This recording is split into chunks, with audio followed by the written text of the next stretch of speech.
विद्या भारती के इस प्रशिक्षण वर्ग की आज अंतिम समापन सत्र, इसमें हम लोगों के द्वारा जो प्रदर्शन किया गया वह प्रदर्शन देखने के बाद लगता है कि अब यह प्रदर्शन अपने अपने क्षेत्र में अपने अपने विद्यालय में जाकर के हम करने वाले हैं।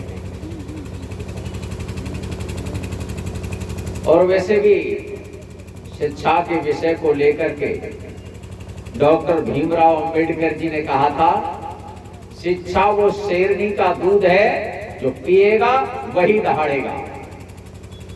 तो हम ऐसे शिक्षा के शेरनी के दूध को पी करके जा रहे हैं, जो क्षेत्र में जा करके दहाड़ लगाएंगे और अपनी प्रतिभा को बखेरने का काम हम लोग करने वाले हैं। अपने यहाँ विद्या भारती जिस योजना को लेकर के चली है, उस योजना के अनुसार आज पूरे देश भर के अंदर नहीं तो विश्व के अंदर इस बात की चर्चा होने लगी है कि शिक्षा वह जो शांति का मार्ग दिखाए, शिक्षा वह जो प्रेरणा दे, शिक्षा वह किसी के लिए परेशान करने वाला नहीं है। शिक्षा धर्म संस्कृति के प्रचार प्रसार के लिए आए, शिक्षार्थ आए और सेवार्थ जाए, ऐसी भावना लेकर के जाने वाला विद्यार्थी बने। तो ऐसी शिक्षा विद्या भारती सन 1952 से दे रही है और आज उसी के अनुरूप, उसी की योजना के अनुसार इस देश के अंदर राष्ट्रीय शिक्षा नीति जो लागू हुई, उस राष्ट्रीय शिक्षा नीति के अंतर्गत अभी तक 22 भाषाओं में पुस्तकें लिखी जा चुकी हैं और वो पुस्तकें मार्केट में आना शुरू हो गई हैं। बहुत जल्दी ही भिन्न भिन्न प्रकार की भी पुस्तकें मार्केट में आ जाएंगी और सभी विद्यालय को वो पढ़ानी पड़ेगी। कोई ये कहे कि हम नहीं पढ़ाएंगे, हमारा तो अपना अपना व्यक्तिगत विद्यालय ही नहीं चल सकता। आज मिशनरियों के विद्यालय के लोग भी, संस्कृत सप्ताह मनाया जाता है सीबीएसई की ओर से, तो वह भी मांग करते हैं कि 7 दिन के लिए संस्कृत का आचार्य या शिक्षक कोई हमारे यहाँ भेज दीजिए, क्योंकि जब केंद्र की योजना अनुसार सीबीएसई के पाठ्यक्रम में जो आएगा वो पढ़ेगा और सीबीएसई की नकल करने वाले अधिकतर प्रदेश हैं, उसी की लाइन पर चलने वाले हैं। अन्य राज्यों ने भी, राज्य बोर्डों ने भी सीबीएसई के अनुकूल ही पढ़ाई कराना अपने अपने राज्य में शुरू कर दिया है। इसलिए एनसीएफ बन गया है और एनसीएफ के आधार पर पाठ्यक्रम तैयार होना शुरू हो गया है। धीरे धीरे वह भी बहुत जल्दी ही सभी भैया बहनों के हाथ में आ जाएगा। वह ऐसे में हमारी परीक्षा की घड़ी है, क्योंकि जिस उद्देश्य को लेकर के हम चले थे, उस उद्देश्य को साकार करने का रूप आया, तो हमको अपनी गति बढ़ानी पड़ेगी, हमको अपनी मेहनत अधिक करनी पड़ेगी, हमको वो बातें जल्दी से लागू करनी पड़ेंगी। क्योंकि अनेक लोगों ने, प्राइवेट संस्थानों ने ये मांगना शुरू कर दिया, अपने यहाँ से कोई आचार्य दे दीजिए जो पंचपदी अधिगम पद्धति के आधार पर पढ़ाने की व्यवस्था हमारे विद्यालय के शिक्षकों को कर सकें। अनेक बीएड कॉलेजों ने मांग करना शुरू कर दिया है, पंचपदी आधार पे लेसन प्लान कैसे बनाया जाए, उसके लिए आप अपने यहाँ से योग्य टीचर हमको दे दीजिए, हम भी उसी लाइन पर आगे अपने यहाँ अध्ययन कराना चाहते हैं। अभी वातावरण बनने लगा है।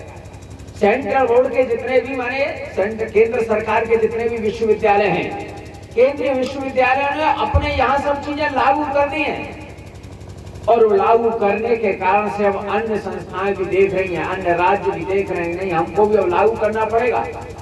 हमारा वैदिक गणित सभी ने स्वीकार कर लिया और वैदिक गणित के लिए पाठ्यक्रम तैयार हो गया, पढ़ाना की भी प्रक्रिया शुरू हो गई है। कई स्थानों पर, कई प्रदेशों में वह वैदिक गणित पढ़ाना शुरू हो गया है। अपने बिहार में भी राज्य सरकार के द्वारा वैदिक गणित पढ़ाने की अनुमति हो गई है, स्वीकृति हो गई है विश्वविद्यालय के द्वारा। और वही केंद्र सरकार के द्वारा कौशल विकास योजना को लेकर के हम चले।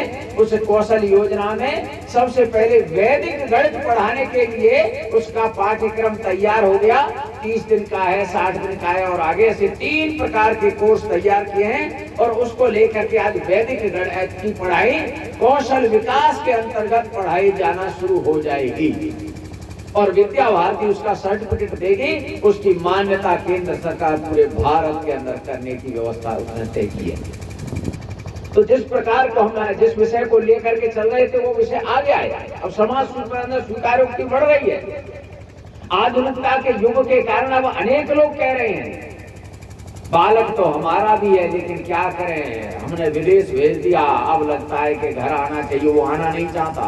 अब कहते हैं नहीं, शिक्षा संस्कार युक्त होनी चाहिए कि वो हम नहीं कर पाए, क्या करें, हम मैरिज के चक्कर में लगे रहे, मैरिज के आधार पर हमारा बालक आगे बढ़ेगा। बालक भी आगे बढ़ गया, बालक घर छोड़ के चला गया, अब वो इधर मुड़ के देखता नहीं। अब कहते हैं क्या करें, शिक्षा संस्कार युक्त होती तो घर की चिंता करता। इस प्रकार का वायुमंडल चारों तरफ बनना शुरू हो गया है। उसी लाइन को पकड़ करके हम लोग चल करके समाज के अंदर एक दिशा और दशा सुधारने का काम हम लोग करने वाले हैं। एक गीत की पंक्ति है, देश हमें देता है सब कुछ, हम भी तो कुछ देना सीखें। सूरज हमें रोशनी देता, हवा नया जीवन देती है, भूख मिटाने को हम सबकी धरती पर होती खेती है।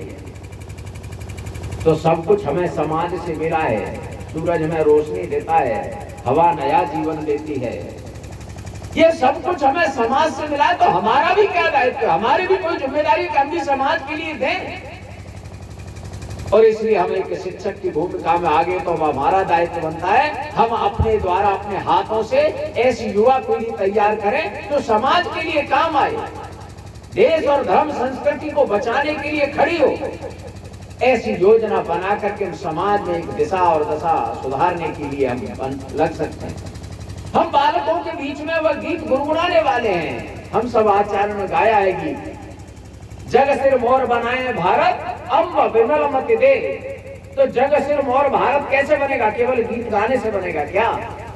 जग में हमारे सिर मोर भारत तब बनेगा जब हम बालकों के द्वारा जो तैयार हमने बालक करेंगे, वह बालक जाकर के देश में का नाम दुनिया के अंदर रोशन करेंगे, अपने देश की कीर्ति पताका दुनिया के अंदर लहराएंगे, अपने ज्ञान और विज्ञान के बल पर संपूर्ण समाज को, विश्व को संदेश देंगे। क्योंकि यह भारत की संस्कृति, यह भारत की धरोहर है। इस भारत की संस्कृति, भारत के सनातन का ही एक लक्ष्य है। वह हम कहते हैं क्रमंतो विश्वमार्यम, वह हम कहते हैं विश्व का कल्याण, वह हम कहते हैं वसुधैव कुटुम्बकम, वह हम कहते हैं सर्वे भवन्तु सुखिनः। ये सर्वे भवन्तु सुखिनः का नारा ये भारतीय संस्कृति दे सकती है, और कोई नहीं दे सकती। और संस्कृति तो सब अपने विस्तारवादी के चक्कर में सबको हड़पना चाहती हैं। केवल भारत की संस्कृति ऐसी है, विश्व कल्याण की कामना लेकर के चली है। तो उस विश्व कल्याण की कामना को लेकर के हमारे द्वारा जो तैयार किया जाने वाला बालक है, वो कल को देश और समाज के काम आए, इस प्रकार का ध्यान हम करते हुए समाज के काम में लगे। बहुत सारे विषय हैं, प्रसंग हैं, आएंगे, हमको करना है। समाज में जाकर के हमें अपनी बहुत सारी बातें लोगों के सामने रखनी है, और समाज के अंदर बहुत सारे विषयों को लेकर के समाज में परिवर्तन आए, पर समाज के बीच में कोई सामाजिक काम करने की आदत हमारी बने, हम समाज की बनाएं। इसीलिए इस अवसर पर एक और निवेदन, काम तो स्वदेशी के भाव को अपने हाथों में जरूर रखें, स्वदेशी की मनोकामना लेकर के चले, अपनी मानसिकता स्वदेशी जरूर बनाएं।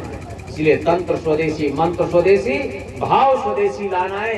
इस प्रकार का संकल्प लेकर के हम समाज के काम में अग्रसर होंगे, ऐसा निवेदन करते हुए 2 शब्द अपने कहते हुए अपनी वाणी को विराम देता हूँ। सभी के लिए नमस्कार।